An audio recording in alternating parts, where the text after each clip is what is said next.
జరగని వింతేమి కాదే ఇది.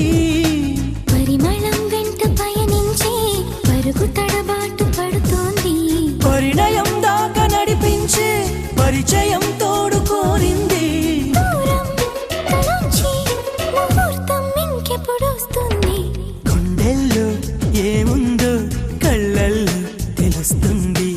పెదవుల్లో ఈ మౌనం నీ పేరే పిలుస్తోంది. నిలవదు కథ హృదయం నువ్వు ఎదురుగా నిలబడితే.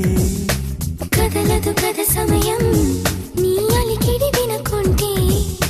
కలవరమో తొలివరమో తెలియని తరుణమిది.